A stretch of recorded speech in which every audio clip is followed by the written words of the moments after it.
Okay, so how does the analyst use the cash flow statements? Well, what the cash flow statement does is it reconciles between last year's balance sheet cash figure and this year's balance sheet cash figure, and it explains why it's changed. So it shows you the sources and uses of cash. So very useful, therefore, for our analyst, because it shows, do our day-to-day business operations generate sufficient cash? Do we generate sufficient cash to pay off liabilities, i.e. debt instruments when they fall due? It will highlight the need for additional financing, and also it shows us whether we have the flexibility to meet unexpected obligations and business opportunities, i.e. projects. Now, our first LOS asks us to compare and classify items in our three categories: cash flow from operations, cash flow from investing, and cash flow from financing. So taking cash flow from operations first, you can see that cash flow from operations is just showing you all the cash flows that you've received from your day-to-day business operations, less all the cash flows that you've spent on your day-to-day business operations.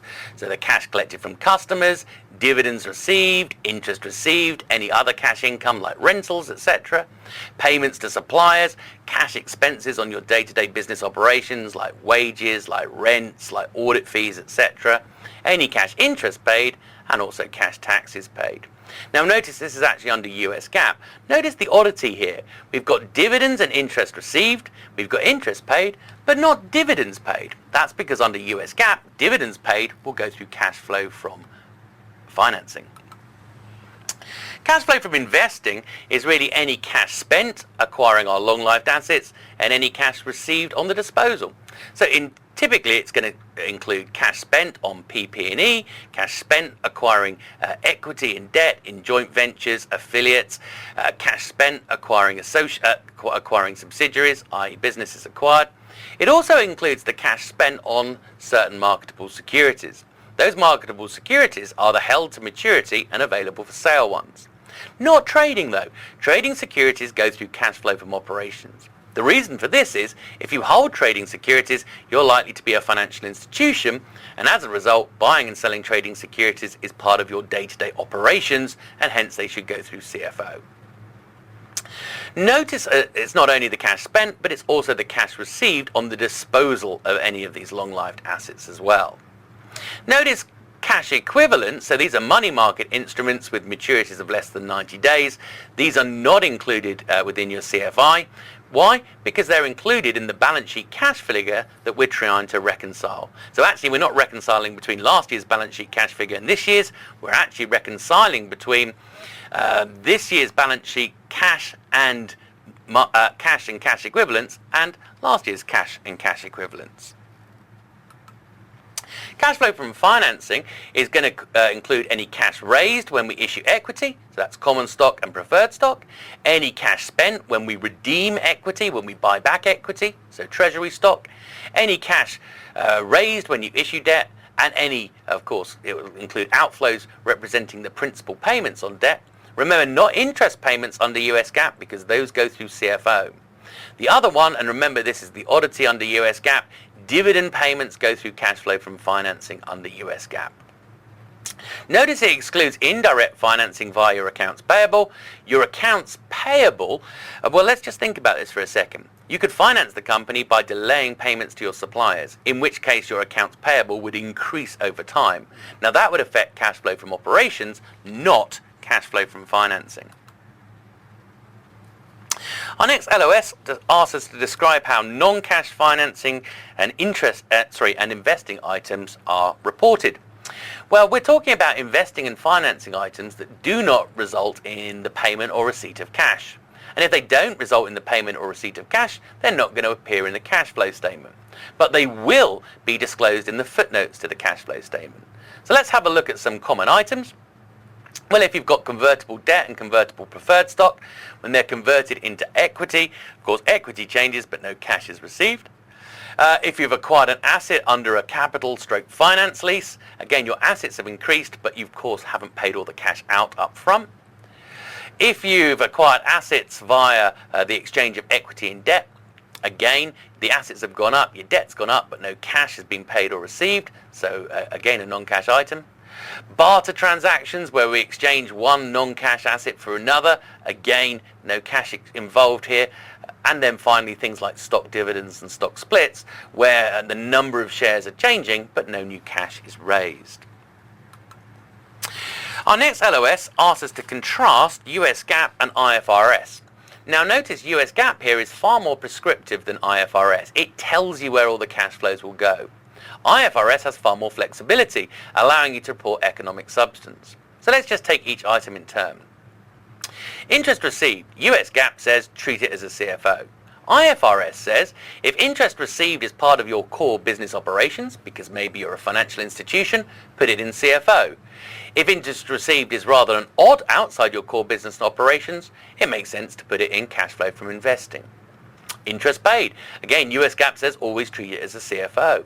IFRS says if paying interest is part of your core business operations, maybe you're a retail bank, then put it through CFO. If it's not and it's more to do with the financing of the company, then put it through CFF. Dividends received, well again, exactly the same as interest received. So US GAAP says CFO, IFRS says if receiving dividends is part of your core business operations because you're a financial institution, then put it through the CFO. If it's not and it's really sundry to your core business operations, then put it through CFI. Dividends paid, this is the real oddity under US GAAP. Notice payments to the providers of finance are split, payments to debt holders through CFO, but payments to equity holders through CFF. It doesn't make no sense. So dividends paid through CFF under US GAAP, notice IFRS gives you the choice CFO or CFF.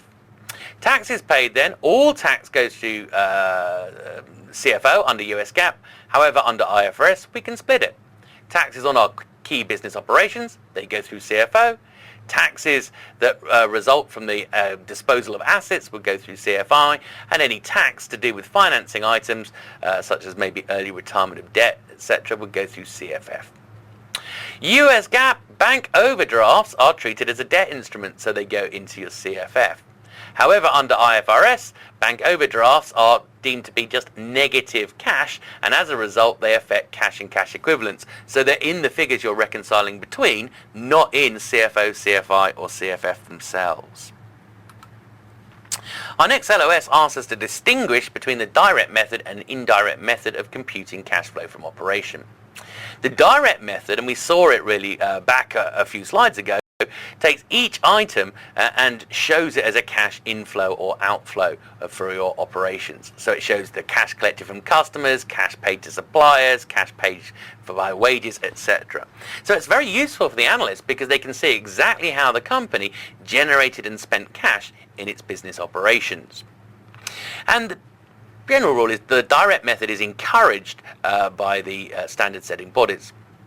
The indirect method, though, is typically how most companies report their CFO. Now, I think of the indirect method as a cheaty shortcut to the direct method. What you're going to do is start with net income and then strip out any non-cash items. Now, it's quite useful in as much as it focuses the analyst's attention on net income and cash flow from operations and why they differ, i.e. all of the non-cash items. And the basic rule is non-cash items in the income statement reduce the quality of a company's earnings. Also quite useful because analysts tend to use the indirect method to calculate CFO and then use it within free cash flow computations. So indirect method used typically by companies. So let's then have a look at our next LOS, describe the linkages between the financial statements. That's the balance sheet, income statement and cash flow statement. And this is going to be quite useful because it's going to show us also the methodology that we're going to be using when we look at direct and indirect methods as well. So let's turn our attention to our accounts receivable T account. Now our T account shows the amount brought forward from last year's balance sheet, the amount carried forward in this year's balance sheet. We could lift the sales figure from this year's income statement. Now, if no cash was collected from customers, we would of course expect the amount carried forward to be 218,000, but it's not, it's only 20,000. So why is it only 20,000? Well, because 198,000 must have been collected from our customers. Now note we could do this a little bit quicker by simply taking the sales figure and deducting the change in the balance sheet item. So the balance sheet item is accounts receivable, it's increased by 2,000, increase in a balance sheet item we will deduct, and I'll explain why in a little while. So 200,000 minus 2,000 gives us 198, the cash collected from your customers. Now our next LOS asks us to describe the steps in the indirect method. And we're going to actually describe and demonstrate these steps to you by working a large example for you. Now what we've got here is an income statement for the current year, X9, and we've got balance sheets for X8 and X9, and we're going to compute cash flow from operations and the entire cash flow statement using the indirect method. Notice we've got some additional information here. We purchased equipment for 50,000 and our tax rate was 40%. So here's our income statement that we're going to be using, and here is the assets from our balance sheet for X8 and X9, and here are the liabilities and equity, and we're going to be constantly flicking between these. Now we've got some general rules here. An increase in an asset represents a cash outflow. Why do assets increase? Because you've normally spent cash. So if your accounts receivable have increased or inventory is increased, it uses up inventory, and of course that represents a cash outflow. Whereas a decrease in an asset represents an inflow. If your inventory is dropped, it must be because you've made sales, and sales will ultimately lead to cash inflows. Note it's the other way around with liabilities and equity. An increase in a liability represents an inflow because you're delaying payment, so you're keeping hold of your cash. Whereas a decrease in a liability is going to represent an outflow because we know that liabilities represent the future transfer of benefits from our company. So if liabilities have gone down, it means benefits have been transferred out of our company, i.e. we've paid them off using cash. Okay, so let's have a look at our indirect methodology here. We're going to start with net income.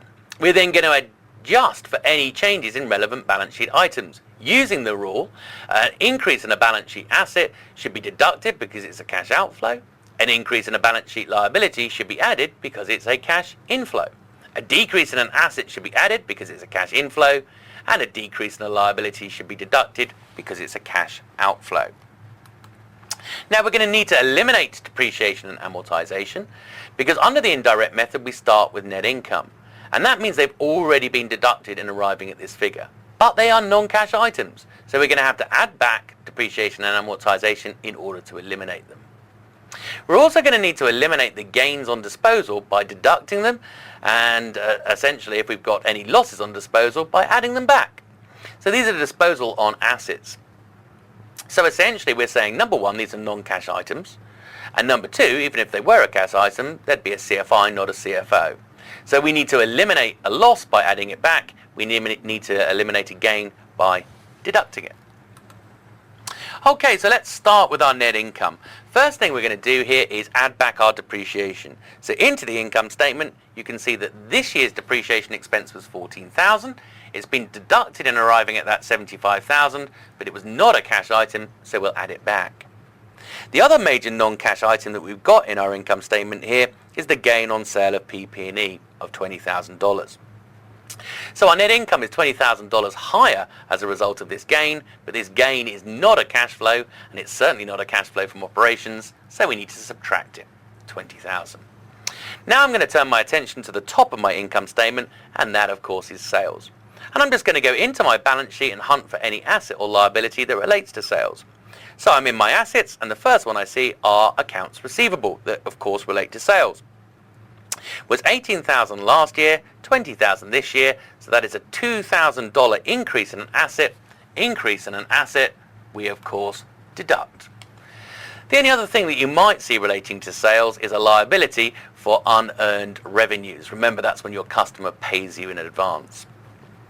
Okay, here we don't have that, so the only thing we need to adjust for is accounts receivable. So I move to the next line in my income statement, which is cost of goods sold. Now typically there's always going to be two adjustments to make. First of all, we're going to adjust for inventory. By doing that, we move from cost of goods sold to purchases, and then we're going to adjust for accounts payable, and by doing that, we move from purchases to cash paid to suppliers. So let's start with our inventory. Inventory was 14,000 last year, 10,000 this year, 4,000 decrease in an asset we shall add.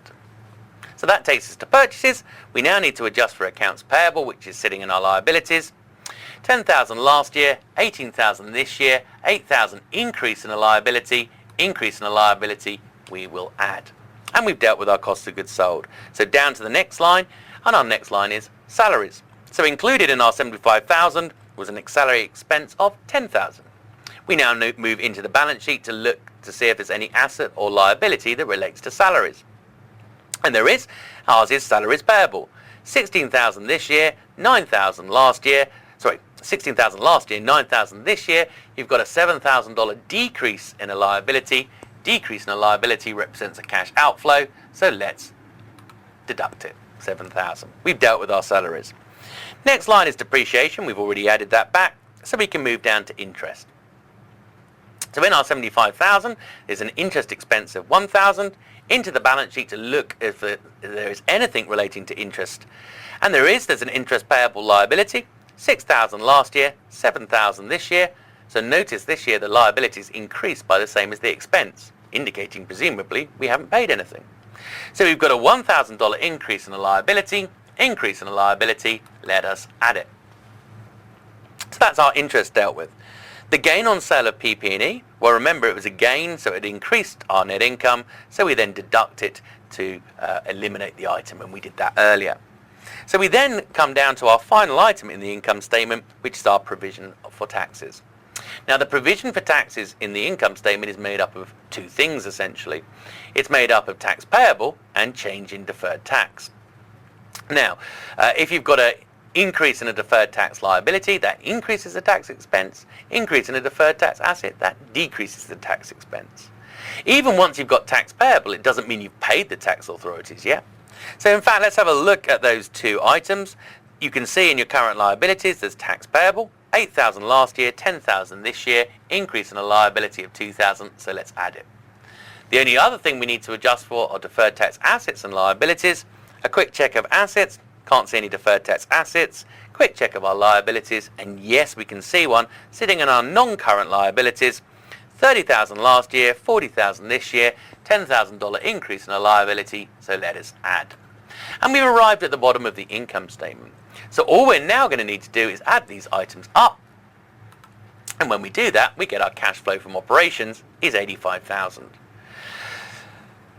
In a few slides time, we'll have a look at computing CFO from using the direct method, and we'll see we'll still get 85,000, just arrive at it slightly different way. So our next thing that we need to be able to compute is our cash flow from investing. Cash flow from investing essentially is the cash that we spend acquiring assets minus the cash we receive on the disposal of assets. Now, bear in mind the net book value of an asset is the asset's gross PP&E, which is just really cost, minus the accumulated depreciation, which is a running total of what's been charged through the income statement to date. So therefore, the gain or loss on the sale of an asset that we see in the income statement are the proceeds received minus the net book value, i.e. the carrying value of the asset at the time of disposal. So what that really tells us is if the carrying value of the asset is bigger than the proceeds, the accountants will record a loss in the income statement, whereas if the carrying value is smaller than the proceeds received, they'll report a gain. Now the idea here is if we know the gain or loss on the disposal, because that's in the income statement, if we can compute the net book value of the asset disposed of, that will allow us to work out the sales proceeds. And of course the sales proceeds are the cash received on the disposal of the asset. Those are what affect our CFI. Okay, so first of all what we need to do is work out what the carrying value, i.e. the net book value of that asset that we've disposed of was. So we've got gross plant, property and equipment and accumulated depreciation here. So when we turn our attention to our data, notice I put in our beginning PP&E. That's just the cost of the PP&E at the end of last year, beginning of this, 282. And we've got the ending PP&E, 312,000, which is the closing figure in this year's balance sheet. Now remember, back on slide 105, we were told that the company had made additions of 50,000. So, for example, if there was no disposal, therefore, we would expect the gross value of our ending PP&E to be 232,000. But it's not. It's only, not 232,000, 332,000. But it's not. It's only 312,000. What must be the difference? Well, it must be, therefore, the cost, or if you like, the gross value of the PP&E we've disposed of. Let's do exactly the same with depreciation. So last year's accumulated depreciation, i.e. opening accumulated depreciation this year, was 80,000. Closing accumulated depreciation in this year's balance sheet is 84,000. The depreciation expense we can lift from the income statement. Now the depreciation expense in the income statement was 14,000. So if there had been no asset disposal, we would have expected the ending accumulating depreciation to be 94,000. But it's not, it's only 84,000. So the balance must be 10,000 of depreciation on the asset we've disposed of. The accumulated depreciation, therefore, on the asset we've disposed of. We can then compute the net book value of the asset we've disposed of by taking the gross value of the asset disposed of and subtracting the accumulated depreciation.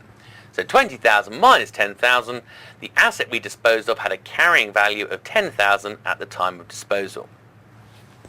Now we know its value, we can work backwards from the gain or loss in the income statement to work out the sales proceeds. Now the gain or loss, of course, we had a gain on disposal of 20,000.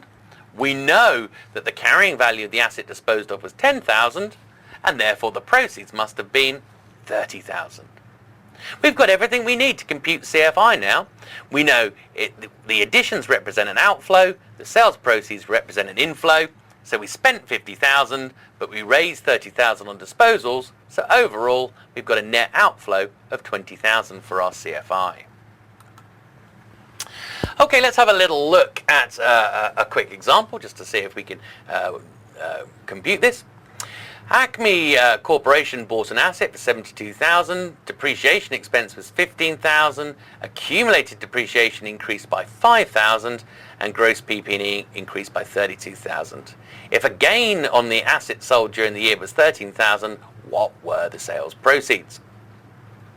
Okay, now the sales proceeds should be 43,000. Let's talk you through how we got to that answer. So first of all, we need to work out the gross value of the asset disposed of. Now notice it says we bought an asset for 72,000, but gross PP&E only increased by 32,000. Now of course, if there was no disposal, we'd expect the gross PP&E to change by 72,000, but it didn't, it changed by 32,000, so the difference must be 40,000, the gross value, i.e. the cost of the asset that we've disposed of. Let's do the same for accumulated depreciation. The depreciation expense in the income statement is 15,000, but accumulated depreciation is only changed by 5,000. The difference must be the accumulated depreciation on the asset disposed of. So we now know both the cost of the asset and its accumulated depreciation. So, therefore, the asset's net book value, cost minus accumulated depreciation, it must have been 30,000. Now we know that, we can work backwards from the gain or loss in the income statement to work out the proceeds. So if the gain was 13,000 and the net book value was 30,000, then of course the sale proceeds must have been 43,000. Remember, 43,000 proceeds minus net book value gives you the gain or loss. Our last little calculation is to compute CFF here. Now, the computation of CFF, we'll need to pick up the change in debt, change in equity, and any cash dividends paid. Note with cash dividends paid, sometimes we need to be a detective because it's not in the balance sheet and it's not in the income statement. Remember, it would show up in your statement of changes in stockholders' equity.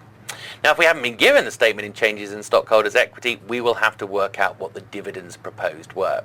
It's relatively straightforward to do this because retained earnings would change by net income if there was no dividend. If a dividend has been declared, then retained earnings will change by a smaller amount than net income. So the difference between net income and the change in retained earnings represents the dividend declared. Once we've got the dividend declared, of course it doesn't mean it's been paid, so we'll need to adjust for any balance sheet asset or liability, or typically liability of course, to get our cash paid. So let's compute CFF for Eccleston. First of all, the change in debt. This is going to be very straightforward. We're going to very much simplify it in our exam. All we're going to do is look at the balance sheet debt this year and the balance sheet debt last year. Now be careful because you need to look at current liabilities as well as long-term liabilities. Current liabilities, remember, can include the current portion of long-term debt, and they can also include things like notes payable. Okay, let's have a quick look at this then. In our balance sheet, which I've temporarily lost, oh no, found it again.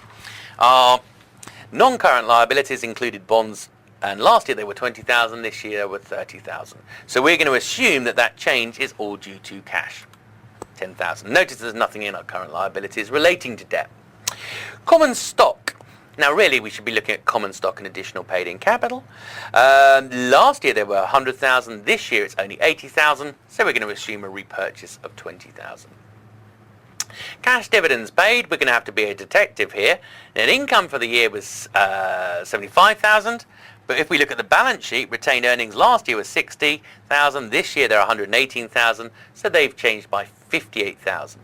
The difference between net income and the change in retained earnings, of course, is the dividend declared of 17,000. Now I'm putting my dividend declared as a bracket to indicate it's a negative figure. It's rather like an expense. Need to put it as a negative figure, otherwise my adding and subtracting of changes in assets and liabilities won't work. So into the balance sheet now to see if we've got any dividends payable into our current liabilities. Yes, we have.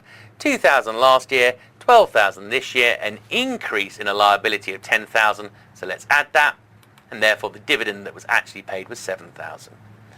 So we can compute our CFF now as 10 less 20 less 7. So overall, a 17,000 outflow on our cash flow from financing. Now let's put this all together. Our CFO was 85,000, our CFI was 20,000, and our CFF is 17,000. Now that therefore allows us to look at the increase in cash by adding them together. So 80 less 20 less 17 gives us a change in cash of 48. Now we should be able to prove this by looking at our balance sheet cash figures. Now cash last year in the balance sheet, so turn to your assets, cash last year, I'm sure I'll find my assets somewhere.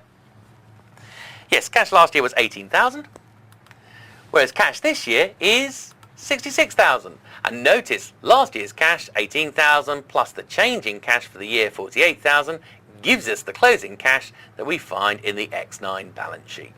So what we've just simply done is reconcile between this year's and last year's cash figures.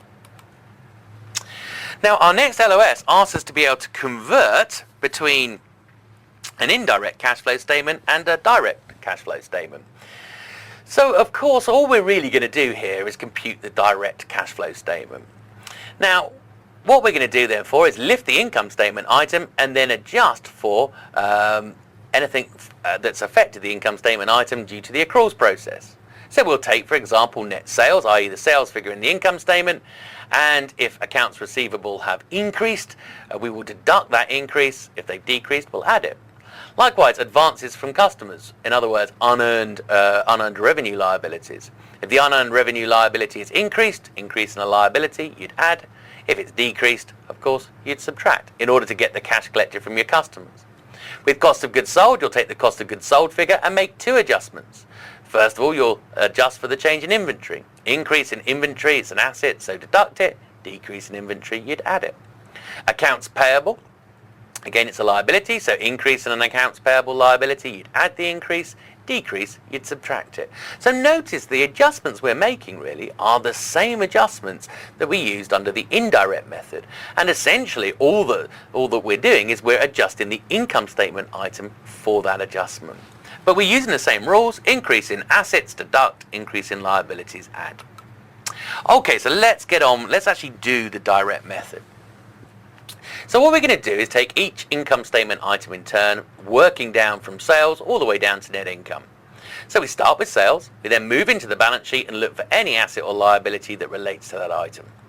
We then, of course, look for the change in the balance sheet item and then apply the rule. And notice the rule is exactly the same as we had under the indirect method. An increase in an asset, you deduct; an increase in a liability, you add. A decrease in an asset, add; a decrease in a liability, deduct. So exactly the same rules as before. So we then take the income statement item and adjust it for the balance sheet change. We can then tick those items as dealt with in the income statement and balance sheet and move down to the next item on the income statement and keep on repeating the process. When we hit depreciation and amortization in the income statement, we can simply ignore it. Now, students tend not to like this, or candidates tend not to like this, because they argue that under the indirect method they included depreciation, but under the direct method they're ignoring it. That is not the case. Remember, we started at net income under the indirect method, so we'd included depreciation. So we added it back in order to eliminate it. Here we're not starting at net income, so we can just ignore it altogether. Exactly the same rule with gains and losses on asset disposals. They were included in net income under the indirect method, so we needed to adjust for them to remove them. Here we can simply ignore them.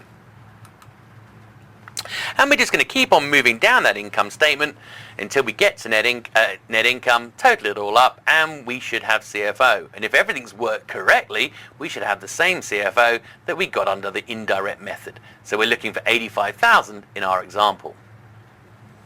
So let's start our process. Starting at the top of the income statement, our sales figure of 200,000, into the balance sheet to look for any asset that relates to sales, and of course it's our accounts receivable. And if we remember from earlier, our accounts receivable had changed from 18 up to 20, 2,000 increase, so deduct. That gives us the cash collected from our customers of 198,000. Down to the next item on the income statement, that's our cost of goods sold of 80,000. Notice I'm putting revenues in as positive, expenses in as negative. Very important that we do this, otherwise our adding and subtracting rules are going to go haywire. So cost of goods sold 80,000. First of all, I'm going to adjust for the inventory. Into the balance sheet, the change in inventory was inventory 14,000 last year, 10,000 this year, $4,000 decrease in an asset, so let's add it. So notice 80,000 negative plus 4,000 gives us our purchase figure, 76,000. So we know purchases are now 76,000. Now into the balance sheet, look for anything that relates to purchases, and it's always accounts payable. So we can see that our accounts payable were 10,000 last year, 18,000 this year, 8,000 increase in a liability, so add. And that tells us therefore that our cash paid to our suppliers must have been 68,000. Down to the next item in the income statement, which is salaries. So let's put our salary figure in of 10,000 into the balance sheet to look for any asset or liability relating to salaries. And that of course is our salaries payable that changed from 16 down to 9, $7,000 decrease in a liability.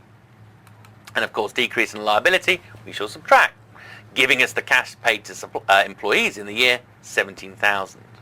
Our next item of course in our income statement is depreciation. Now we just simply ignore it because it's a non-cash item. So that then takes us to the interest expense. So the interest expense in the income statement, 1,000. Look for any asset or liability. We've got an interest payable liability, 6,000 last year, 7,000 this year. So a 1,000 increase. So therefore the cash interest paid was 0. The next item is our gain on asset disposal. Remember, it's a non-cash item, and even if it was a cash item, it would be a CFI, so simply ignore it. So that takes us down to our tax expense. The tax expense, or the provision for tax in the income statement, is 40,000. First of all, we're going to adjust for the deferred tax liability. So, into our liabilities, deferred tax was 30,000 last year, 40,000 this year, a $10,000 increase in a liability, so add it.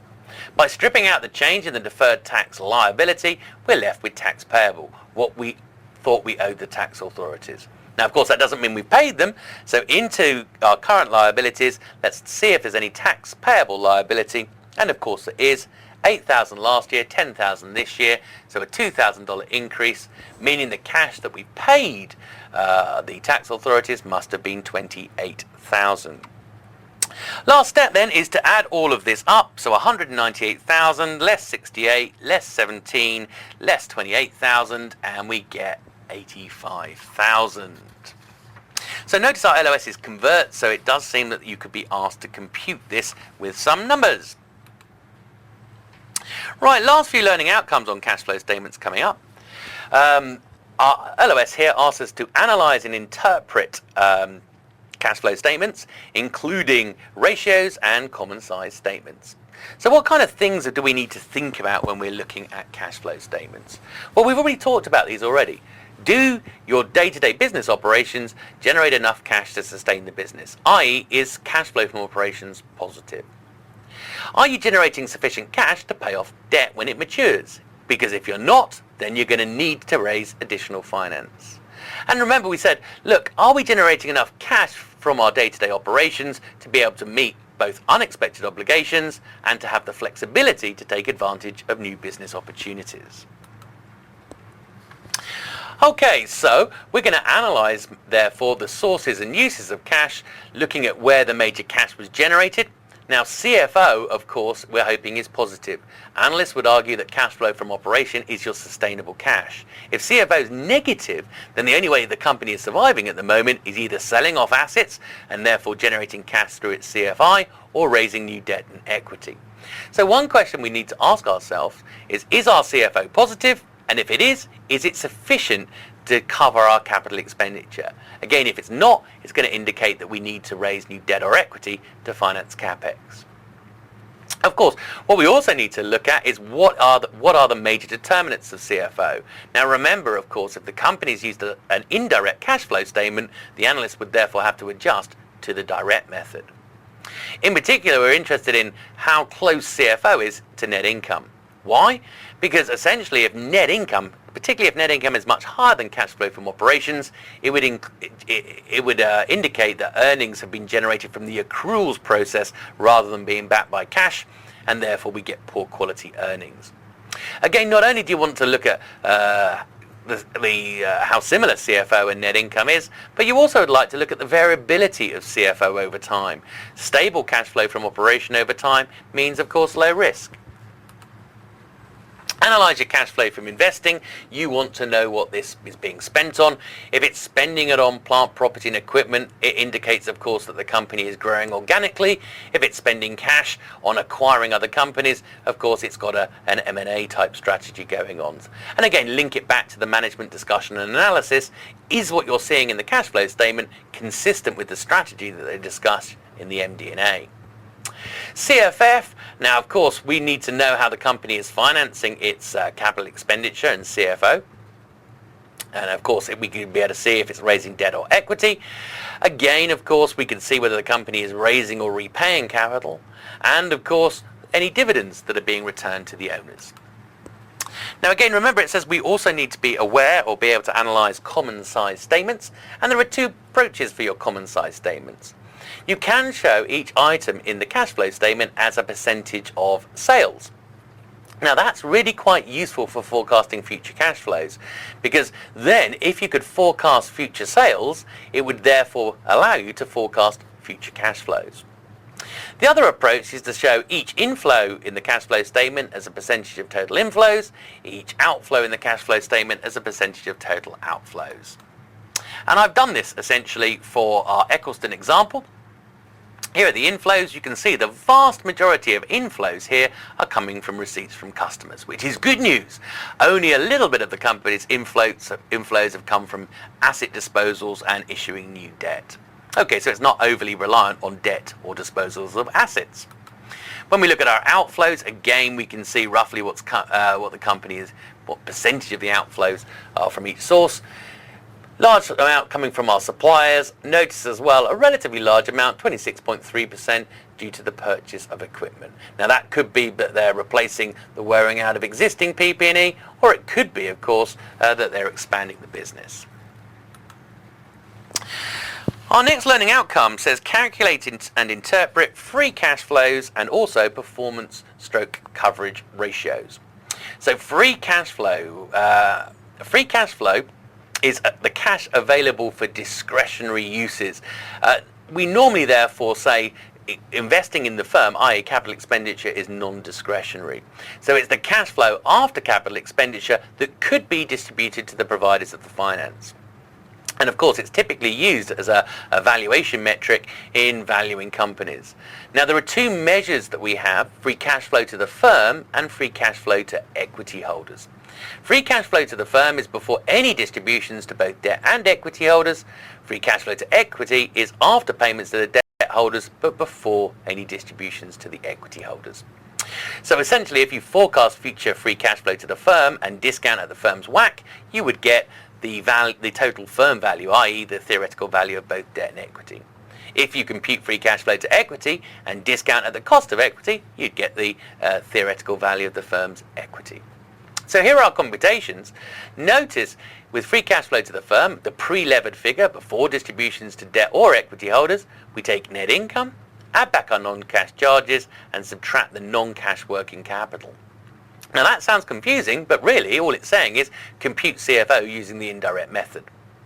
We then add back net interest. Okay, now why are we doing this? Because of course we want cash flows before any payments to debt holders, and the problem is CFO has included interest payments. Now if we're going to add back the interest, we need to also add back the tax saving on interest, which is why we've adjusted for net interest. Then of course subtract your fixed capital investment, because we're making the argument that fixed capital, i.e. capital expenditure, is not a discretionary cash flow. Okay, that's our free cash flow to the firm. Let's have a look at free cash flow to equities. Take CFO, again using the same approach, net income, add back your non-cash charges, subtract non-cash working capital, i.e. compute CFO using the indirect method, then subtract your capex, and then add on any net debt increase. If debt's increased, add it on. If debt decreased, subtracted it. Why? Remember, free cash flow to the equity holders is after payments and receipts to the debt holders. So we're going to just do this, as the LOS says calculate, we're going to do it for our company, Eccleston. So let's take CFO, 85,000, add back net interest. Well, our interest expense was $1,000, and remember we were told way back that our tax rate for this company was 40%. We then need to subtract our fixed capital investment, and we're just going to use our CFI as a proxy for this, so 20,000. So that would give Eccleston a free cash flow to both debt and equity holders of 65,600. Let's have a look at the free cash flow to equity holders. Take your CFO, subtract your capex, so 85,000 minus capex, plus the increase in debt, which was 10,000, you get 75,000. Notice we should be able to reconcile between the two, because there are only two differences in them. The fact that essentially free cash flow to the firm has subtracted or added back, net interest, and essentially free cash flow to equity is added on net debt. So if we take free cash flow to firm, 65,600, subtract the net interest, and then add on the net debt increase of 10,000, we would get free cash flow to equity. Here are some of our cash flow ratios. We need performance ratios and coverage ratios. These are fairly straightforward. Cash flow to revenue, CFO over net revenue. It's like your net profit margin, net income over sales, but it's using CFO rather than net income. Cash flow return on assets, CFO over average total assets. So in other words, this is a bit like return on assets, net income over total assets, but it's using cash flows from operations rather than net income. So it shows you how your asset base is generating cash flows. Cash flow return on equity, this is the cash-based measure of ROE, return on equity. So again, you're looking at average stockholders' equity on your denominator and comparing it to CFO on your numerator. How you're using the investors, the equity holders' residual interest to generate cash flows for the company. Cash flow or cash to income, CFO over operating income. Typically we'd use EBIT as our measure of operating income. Again, basic idea is we want these figures to be close as possible. So a ratio of close to 1 tells us our operating earnings or our operating income is of high quality. Cash flow per share is just the cash generated per share. So take your cash flow from operations, deduct preference dividends because they must be paid before a common dividend, and then divide it through by the number of common shares. Now notice, of course, under IFRS, potentially dividends paid could have been taken through CFO, and if they were, you would have to add those back. So if they'd gone through CFO, it'd be CFO plus dividends paid minus preference dividend divided by number of common stock. Our coverage ratios, debt coverage, CFO divided by total debt. It's just really showing you what percentage of your total debt you could pay off if you were to use all of your cash flow from operations to pay down debt. Interest coverage, well, of course, normal interest coverage is EBIT over interest paid. This is just going to be the cash-based version. So take your CFO, unfortunately they deducted interest from that, so add back interest and add back tax and do it over interest paid. Okay, so it's the cash-based version of EBIT over interest. Note again, under IFRS, if interest paid was treated as a CFF, then you're not going to have to add it back because it was never deducted from CFO in the first place. Reinvestment is simply CFO over cash paid for long-term assets, and of course it's looking at how comfortably we're meeting our capital expenditure from our cash flow from operations. Last one's debt payment, CFO over cash paid for long-term debt repayment. Again, it's looking at how comfortably we're making the principal payments on our debt. CFO over dividends paid looks at how comfortably we can sustain our dividends. And then finally, CFO over CFI plus CFF looks to see whether cash flow from operations is sufficient to cover both investing and financing cash flows.